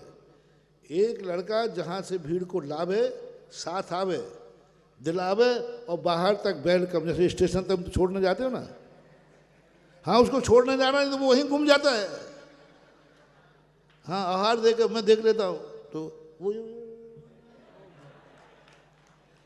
तो कम से कम आहार देने मेहमान आया है उसको दरवाजे पर लेने जाइए, आइए साहब, दिलाइए साहब, और दरवाजे तक छोड़ने जाइए। 2 वॉलंटियर काफी है। एक लावे और उसके जिसको जो लाया है उसको कहां तक पीछा करे उसका, जब तक वो गेट के बाहर नहीं निकल जाए उसको मत छोड़ना। और दूसरा व्यक्ति जब तक दूसरा आएगा लाइन से देते जाओ, काम हो जाएगा। ऐसी भीड़ कर लेते हो, ऐसी भीड़ कर लेते हो, ना तो देने वाले को पता मैं क्या दे रहा हूँ, और मैं तो घबरा जाता हूँ। मैं तो कहता हूँ भगवान जल्दी बैठा लो, तो मैं तो तुरंत बैठने का भाव करता हूँ, क्योंकि तुम लेने दोगे ही नहीं, साता से तुम लेने नहीं दोगे, इससे अच्छे हम साता से बैठ तो जाएं। तो जैसे तैसे गड्ढा भरा, बैठ गए। दुश्मनों से संकट नहीं, भक्तों से उपसर्ग आते हैं। और चौका इसका सबसे ज्यादा है, व्यवस्थापक लोगों से 50% संकट व्यवस्थापकों से आता है। इतने चिल्लाते हैं, इतने चिल्लाते हैं, मौन रहने का सवाल ही नहीं है। इतना बोलते हैं, थूक उछट रहा है। मेरे सामने खड़े बोल रहा है, मेरी अंजलि पे भी आ जाए तो कोई बड़ी बात, मौन रहो, इशारे से लो। और जनता की भीड़ को रोकने के लिए कमरे के अंदर नहीं चाहिए चौके में व्यवस्था, व्यवस्था कहाँ चाहिए है, बाहर चाहिए। वहाँ रोको, वहाँ व्यवस्था करो, और वहाँ से इस ढंग से भेजो साधु को पता ही नहीं चले। अब वो गेट पे खड़ा खड़ा चिल्लाएगा, कान में तो आ रहे हैं, कभी जोर से भी बोलता है, ए तो अंदर नहीं जाएगा। अब हमारे लिए तो यही एक कहना ही हमारे लिए खतरनाक हो गया। व्यवस्थापक लोग मौन होकर के इशारा करके एक एक करके भेजते जाओ, चले जाए, तुम्हारा भी काम हो जाएगा और हमारी शुद्धि बनी रह जाएगी। और क्या, कम से कम मुझे साता से मत खाने दो, मत खाने दो, कम से कम शुद्ध तो खाने दो। नहीं खाने दे रहे तो कम से कम बोलकर भोजन को अशुद्ध तो मत करो। कितना वाणी का अशुद्धि है। सब तरफ से आपका समय हो गया। आज प्रसंग कहाँ पहुँच गया, बहुत जरूरी था। अपना प्रसंग अभी वो ही चल रहा है। एक वो है जिन्होंने कभी अच्छाई जानी नहीं, अच्छाई समझी नहीं, अच्छाई को जानते नहीं, उनके लिए साफ माफ है। लेकिन तुम जितने अच्छे बनते जाओगे, जितने ऊंचे उठते जाओगे, उतने ही ज़्यादा कानून तुम्हारे ऊपर लागू होते जाएंगे, उतने ही तुम्हारे अशुद्धियों के चांस बढ़ते जाएंगे। अपन कहाँ से चले थे? एक वह है जो मल छूने के बाद भी उनके जाति में, उनके समाज में, उन त्रियंचों में कोई अशुद्ध नहीं मानता।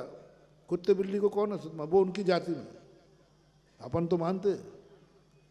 लेकिन तुम जैसे जैसे ऊंचे बढ़ते गए, आपकी अशुद्धि कहाँ कहाँ से आती है।